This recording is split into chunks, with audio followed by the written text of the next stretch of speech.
No texto bíblico do Salmo 37, de 1 a 11. Vou fazer a leitura na nova versão internacional, um pouco diferente da que está na sua mão. Por favor, queiram colocar-se em pé para ouvirem a leitura do Salmo 37, de 1 a 11.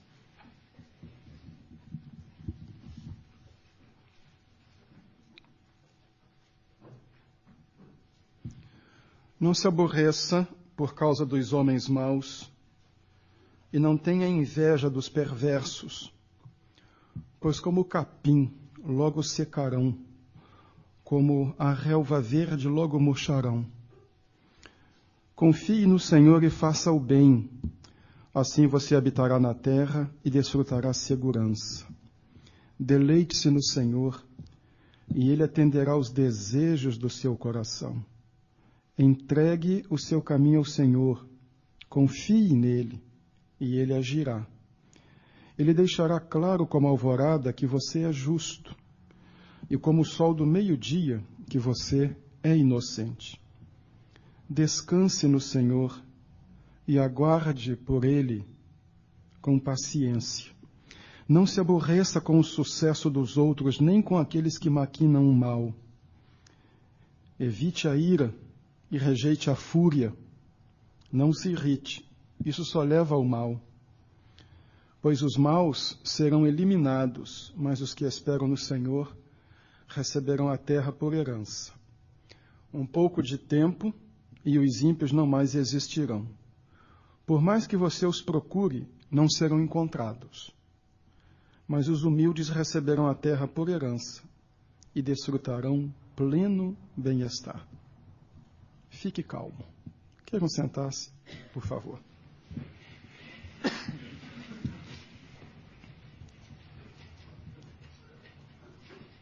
Quem nunca se aborreceu fazendo as coisas direito, corretas, sendo prejudicado, ao passo em que viu pessoas erradas fazerem premeditadamente errada e se darem bem? Em outras palavras, quem é que nunca se sentiu incomodado com o progresso dos maus e se sentiu frustrado sendo justo? É um funcionário que procura fazer as coisas direito no seu trabalho e é preterido por um que é desonesto, politiqueiro, de péssima imagem, mas de alguma maneira subiu. Alguém que procura levar uma vida certa e um comentário de um fofoqueiro, dos muitos que por aí existem, denigre a sua honra e o colocam lá embaixo. Alguém que diz uma palavra e ela é deturpada, e aquilo que a pessoa não quis dizer foi dito. As pessoas, por vezes, se sentem tão desanimadas quando veem isso, que têm vontade de abandonar tudo. Quem já tenha lido o Salmo 73 deve ter visto ali uma boa descrição disto. Asaf diz que todos os dias ele se esforçava para ser justo, para ser decente, e estava se dando mal. E, no entanto, via as pessoas desonestas prosperando de maneira acentuada. E isso foi um choque tão grande para ele, educado numa tradição religiosa de que Deus pune o mal e recompensa o bem, que ele se perguntou: de que me adianta ser justo? É melhor ser também igual a eles. Aqui está o Salmo 37. Ele trata também deste tema da prosperidade do homem mau e do fardo que muitas vezes vem sobre a pessoa justa, exatamente porque ela é justa e decente. Nós estudamos há 2 quintas-feiras atrás, e ele ainda vai ser estudado hoje e no domingo próximo. É muito rico. Literalmente, esta primeira frase, não se aborreça, é não te esquentes. Eu pensei até em colocar o título da mensagem de fica frio. Mas não quis, porque alguém poderia pensar que era uma gíria, e a gíria não é compatível com o púlpito. E o que diria o meu querido Sérgio?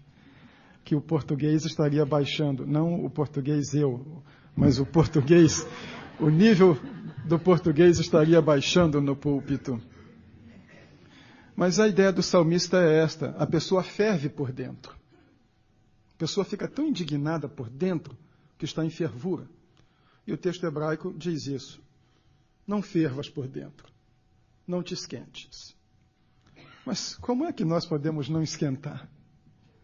Olha, é muito fácil colocar isso no papel, mas lá na minha repartição eu venho, bato o cartão na hora, eu nunca fraudo, eu nunca levei um clipe para casa. Tem funcionário que não leva nem clipe para casa. E tem um sujeito lá que é trambiqueiro e agora ele foi promovido. E eu sou mais bem preparado do que ele. É ruim, né? Eu estudei, eu me matei para aquela prova e caiu o que tinha ficado pouco claro para mim. E lá o sacripanta do meu colega, que não dá a mínima, levou uma cola na palma da mão, ninguém viu, pronto.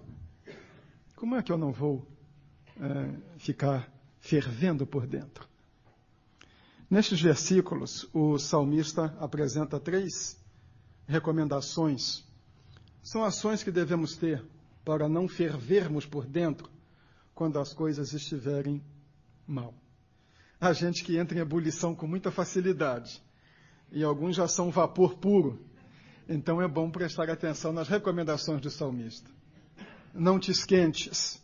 Ou, como colocamos no boletim, como título da mensagem, fique calmo. Primeira recomendação, olhe para frente. Versículos 1 e 2. Não se aborreça por causa dos homens maus, e não tenhas inveja dos perversos. Pois como o capim logo secarão, como a relva verde logo murcharão. Nós olhamos para o aqui e agora, nós vemos essas circunstâncias. E não temos a capacidade de projetar o olhar para o futuro e crer que estas pessoas serão alcançadas pela mão de Deus. Parece que elas estão tão verdejantes, brotando, mas como o capim logo secarão, como a relva verde logo murcharão. Um dia desaparecerão. Nós sempre olhamos o imediato. Nós queremos que Deus haja agora, que Deus puna agora, que Deus galardoe agora, que os problemas sejam resolvidos agora. Como eu disse no estudo do Salmo 37, numa quinta-feira, o grande problema para nos relacionarmos com Deus é que nós temos relógio e Deus não. Nós temos calendário e Deus não. As coisas não acontecem nem na nossa hora e nem no nosso tempo, mas na hora e no tempo por Ele aprazados. Nós nos esquecemos da visão de futuro. Preparava esta mensagem e me lembrei de um pregador luterano, de quem tenho alguns livros e por quem nutro grande respeito, Helmut Thielicke. Contou que, saindo de um seminário, assumiu o pastorado de uma igreja luterana, novo, e a igreja tinha 5 membros. 2 senhoras bem idosas que dormiram o tempo todo. O organista que tinha artrite e não podia tocar. E o zelador, que era surdo e não ouviu nada que ele pregou. Ele era o 5º membro da igreja. E no dia em que ele estava tomando posse no pastorado desta igreja, lá fora, Hitler estava fazendo uma passeata com quase 500 mil jovens.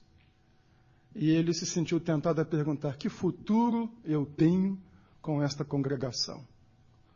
Lá fora o mal, 500 mil jovens. Lá dentro, 4 pessoas idosas e um pastor inexperiente. Coitada da igreja. O tempo passou. Hitler se esboroou e junto com ele afundou a nação. E a igreja pastoreada por este obreiro, Helmut Thielicke, tornou-se uma das maiores igrejas do seu país. Nós temos muitas dificuldades em compreender que Deus age e que as coisas que estão na Bíblia são reais. Nós as aceitamos teoricamente. Nós não temos, muitas vezes, coragem de dizer: não, eu não creio nisso. Então nós assimilamos. Tá bom, eu creio, mas no fundo nós não cremos. Então o que ele diz é isso: olha para a frente. Que futuro haveria? Nenhum. Mas Deus estava vendo. Anatole France é autor de um livro, O Procurador da Judeia, que deu uma peça teatral. Nesta obra, ele coloca Paulo diante de Festo, no momento lá do livro de Atos, em que Paulo sai da prisão e comparece diante de Festo para ser interrogado. Qualquer pessoa que chegasse e olhasse a cena e visse aquele homem andrajoso, cabelo desgrenhado, barba por fazer, roupa suja, tirada da masmorra, e Festo sentado na sua cadeira de procurador, de governador da Judéia, com toda a pompa, toda a liturgia romana, diria, coitadinho daquele mendigo. Chegasse aí um extraterrestre naquele momento, olhasse a cena e diria, aquele ali está mal.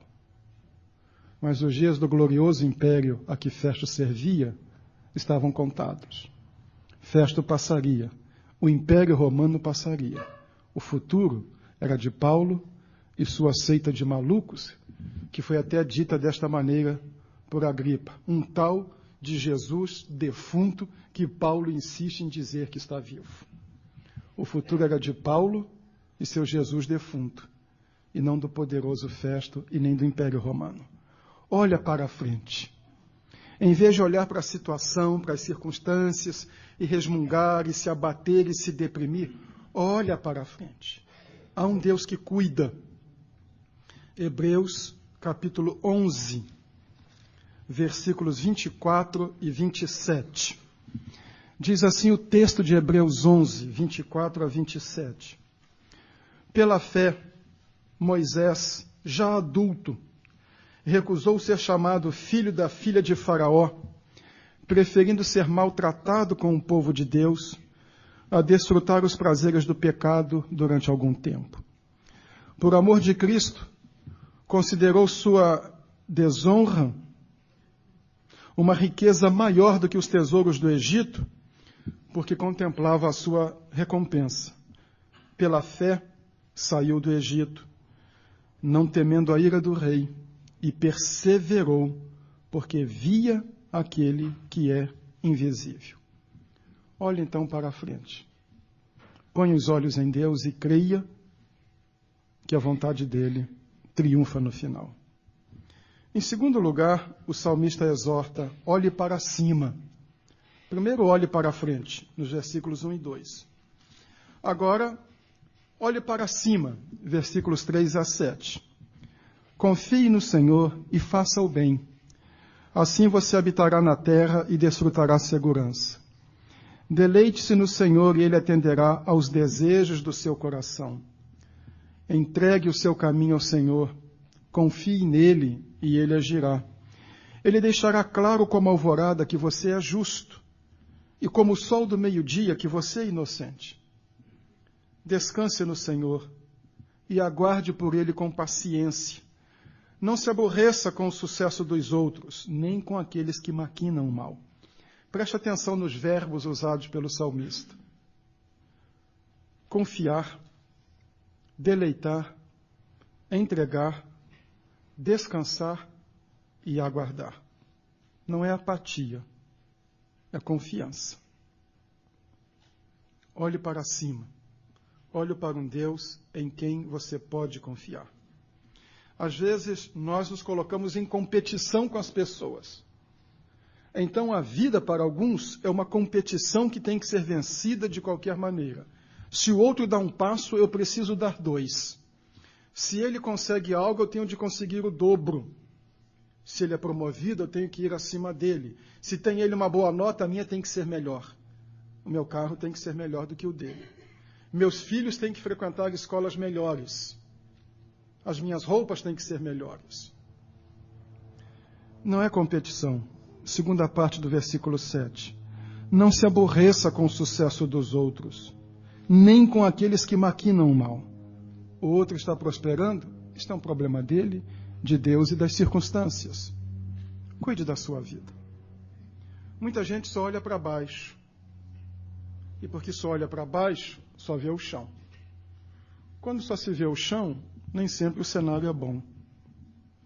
Às vezes nós olhamos para o chão, para os lados, para dentro de nós, mas não olhamos para cima. Há uma história muito interessante no segundo livro dos Reis, 2 Reis 6. Queiram me acompanhar a esta história.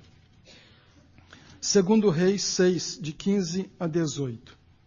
O exército arameu, o exército sírio, cerca Israel. E o moço, o profeta que Eliseu está trabalhando, Eliseu é o profeta, o moço é o seminarista com que Eliseu vem trabalhando, fica apavorado. Então, em 2 Reis 6, 15, nós lemos o seguinte: o servo do homem de Deus, aí o seminarista, levantou-se bem cedo pela manhã. E quando saía, viu que uma tropa com cavalos e carros de guerras havia cercado a cidade. Estava em busca de Eliseu. Então ele exclamou: ah, meu senhor, o que faremos? O profeta respondeu: não tenha medo. Aqueles que estão conosco são mais numerosos do que eles. Nessas alturas, o moço deve ter olhado para Eliseu e falado assim: o velhinho ficou doente. Eliseu já tinha perdido os cabelos, né? É chamado lá em outro lugar de calvo. Aqui era chamado de, no mínimo, desequilibrado. Tem um exército inteiro cercando a cidade e ele diz que nós dois somos mais do que eles. As pessoas, quando ficam velhas, esquecem a matemática, não sabem mais contar. E Eliseu orou: Senhor, abre os olhos dele para que veja. Então o Senhor abriu os olhos do rapaz, que olhou, e viu as colinas cheias de cavalos e carros de fogo ao redor de Eliseu. Quando os arameus desceram na direção de Eliseu, ele orou: fere estes homens de cegueira. Então ele os feriu de cegueira, conforme Eliseu havia pedido. Aparentemente, eram só dois, mas eram dois com Deus. Quando nós olhamos para cima, nós descobrimos que não estamos sós. O problema é que muitos de nós temos uma dificuldade enorme, parece que temos um problema cervical. Não conseguimos levantar lá e olhar. Nós olhamos para o chão, para os problemas. Olhe para cima. Eliseu olhou para cima. E o moço aprendeu com Eliseu a olhar para cima. Isso não é apatia e não é misticismo. Isto é o reconhecimento cristalizado em alguns milênios de fé que há um Deus que cuida de quem confia nele. Olhe para frente, olhe para cima. E a última recomendação do salmista: seja construtivo. Versículo 3 e depois o versículo 8. Versículo 3. Confie no Senhor e faça o bem. Assim você habitará na terra e desfrutará segurança. Versículo 8. Evite a ira e rejeite a fúria. Não se irrite. Isso só leva ao mal. Fazer o bem, evitar a ira e evitar a fúria. Essas coisas produzem o mal. A gente que é tão negativa que se corrói. A gente chega e diz assim: bom dia. Bom dia por quê? Parece que acordou com 3 pés esquerdos. Ou que a mulher o chutou da cama de manhã. Há alguns que gostam de ruminar as derrotas, as más lembranças e os fracassos. Alguém disse de um político brasileiro que viajou aí para assumir uma embaixada em algum lugar, que ele guarda ressentimento na geladeira, para não se esquecer. E há pessoas que têm prazer em guardar as experiências negativas. Com que facilidade aquilo vem à tona. E o salmista só aconselha a pessoa a ser proativa, não reativa, não apenas reagir, mas agir, e uma proação positiva. Faça o bem. Evite a ira, a fúria. Preocupe-se tão somente em fazer as coisas direito. Filipenses, capítulo 4, versículo 8. Filipenses 4, 8. Para vermos o que é que deve ficar dentro da nossa cabeça e do nosso coração. Finalmente, irmãos, tudo que for verdadeiro, tudo que for nobre, tudo que for correto, tudo que for de puro, tudo que for amável, tudo que for de boa fama, se houver algo de excelente ou digno de louvor, pensem nessas coisas. Pense no que presta. Cultive o que presta. Guarde estas coisas. Combater a salvação pelas obras não é o mesmo que não ter boas obras. Alguns de nós confundimos as coisas. A salvação não vem pelas obras, vem pela fé. Mas isto significa que nós não devemos fazer o bem. Seja bom, seja bondoso, seja misericordioso, seja positivo. Há crentes que são ruins, são brigões, são ranhetas, são ranzinzas. A cara não é a cara de um santo, a cara é de xerife. Me desculpem aí algum militar, parece coronel da polícia militar. Bom, meu filho casou com uma filha de um coronel da PM, ele vai saber que tem que andar direito. O sujeito já chega com a cara zangada. Ele confunde ser santo com ser rabugento. Confunde zelo por doutrina contra fazer guerra a quem discorda dele. Tem a sua ética, microética, toda pessoal, e quer enquadrar o mundo todo lá dentro. Seja construtivo. Veja coisas boas na vida dos outros. Procure fazer o bem. Não guarde ressentimento. Eu já usei essa expressão várias vezes. Guardar sentimentos negativos dentro de si, mágoa, ressentimento, ira, é como guardar ácido num recipiente não tratado. Ele corrói o ambiente. Daí a pouco você tem uma úlcera, tem doença de pele, o cabelo começa a cair. Os calvos, pode ser, sua calvície pode ser genética, não mau humor.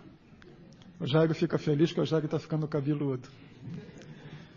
Mas evite guardar estas coisas. Seja positivo.